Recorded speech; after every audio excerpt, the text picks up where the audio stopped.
Buxorolik tarixchi Abdul Karimning yozishicha, O'rta Osiyoda uchala xonlikning ichidagi eng qattiq qo'l va vahshiy, urushga to'ymas xon bu Qo'qon xoni Olimxon bo'lgan ekan. Uning ta'rifiga ko'ra, Olimxon har kuni hech bo'lmaganda xalq oldida bir kishini qatl qildirmasa, shu kunni bekor o'tdi deya hisoblarkan. Tarixchining gaplariga to'la ishonadigan bo'lsak, Olimxon xalqni shu yo'sinda, ya'ni qo'rquv orqali tutib turishni ma'qul topgan. 1702-yilda Buxoro taxtiga o'tkazilgan Ubaydullaxon davrida Ashtarxoniylar davlatining tanazzuli eng baland nuqtaga ko'tarildi. Bu davrda Farg'ona vodiysiga ko'chmanchi qabilalarning qilgan hujumlari o'lka ahvolini yanada mushkullashtirdi. Aynan shu yillarda Farg'ona vodiysi Buxorodan ajralib chiqadi va mustaqil davlatga aylanadi. Uning tarkibi Namangan, Qo'qon, Andijon va Marg'ilon viloyatlaridan iborat edi.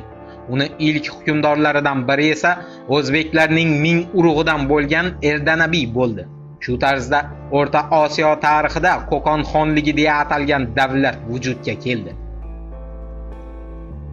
19-asrning 20-yillarida Toshkent, Turkiston, O'ratepa va Xo'jand Qo'qon xonligi tarkibiga butunlay qo'shib olindi. 1830-yilda Qo'qon xonligining hududi janubda Pomir tog'laridan to shimoliy sharqdagi Ili daryosi havzasigacha bo'lgan katta chegaraga borib yetdi. 1810-yilda Norbotabiyning o'g'li Olimxonni hadeb qo'shni viloyatlarga urush ochaverganidan charchab ketgan xalq shaharda yo'qligidan foydalanib taxtga Umarni ko'tarishadi va xuddi shu yili Toshkentdan buni eshitib qo'shin tortib kelayotgan Olimxon yo'lda o'z qo'shinidagi norozi tomonlar tomonidan o'ldiriladi. Shundan keyin Qo'qon xonligi tarixida Umarxon davri boshlanadi. Farg'ona tarixchisi Muhammad Hakimning yozishiga ko'ra, Umarxon davrida Qo'qon xonligi o'zining eng gullagan davrini yashadi. U dastlab barcha norozi tomonlar bilan sulh tuzib, o'zining diplomatik bilimga egaligini hammaga ko'rsatib qo'ydi. Biroq Buxoro xonligi bilan tuzilgan tinchlik shartnomasi O'ratepa uchun ko'pga bormay buzilib ketdi va O'ratepa uchun kurash Umarxon hukmronligining so'nggi yillarigacha davom etdi. Endi fakt 1814-yilda Umarxonni Toshkentdagi noyibi Rajab Devonbegiga qo'ldan ketgan Turkistonni bosib olish topshiriladi va u bu ishni Devonbegi a'lo darajada bajaradi. Shundan keyin Qo'qon xonligining chegarasi g'arbda Orol dengizi va sharqda Ili daryosi havzasigacha bo'lgan hududga cho'ziladi. Umarxondan keyin Qo'qonni uning o'g'li Muhammad Alixon, yana bir nomi Madalixon boshqardi. Uning davrida Qo'qon xonligi tanazzulga uchradi desak mubolag'a bo'lmaydi. Qo'qonlik tarixchi Avaz Muhammad Qo'qonliklarni qo'rqitgan Buxoroning zambaraklarini ovozi bo'ldi deb izohlamoqchi bo'ladi. Aslida esa inqirozning va mag'lubiyatning asosiy sababi Qo'qon hukmron doiralarining orasida hukm surgan parokandalik edi. Shu sabab 1841-yilning noyabr oyida Madalixon taxtdan voz kechib, hokimiyatni Sulton Mahmudga topshiradi. Oradan bir yil o'tib esa Madalixon va uning qochib yurgan noiblari Buxoro amiri Amir Nasrulloh tomonidan tutib qatl etiladi.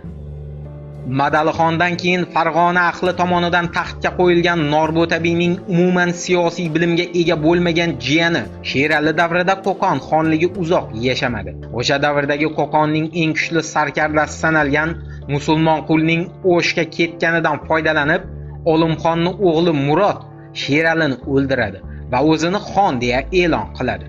Uni esa xalq umuman qo'llamadi.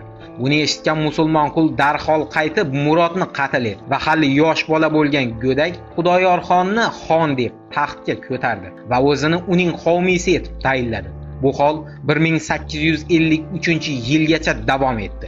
Shu yili Xudoyorxon fitna uyushtirib 20 mingga yaqin qipchoqlikni qirib yubordi.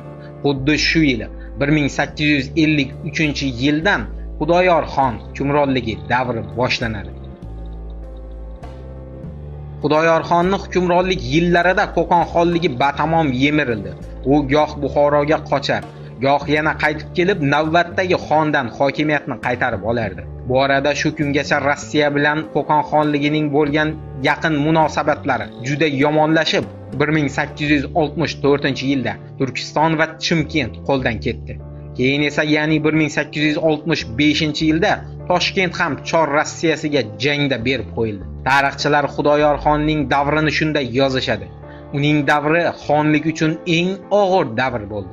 U xalqni 10 yillar davomida talab qonini ichib bo'ldi.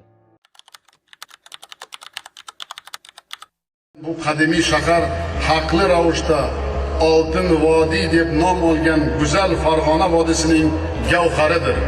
So'lim tabiatga ega, qancha buyuk voqealarga guvoh bo'lgan Xo'qandi Latif milliy davlatchilik, ilmiy hunar, san'at va adabiyot ravnaqining yorqin timsolidir.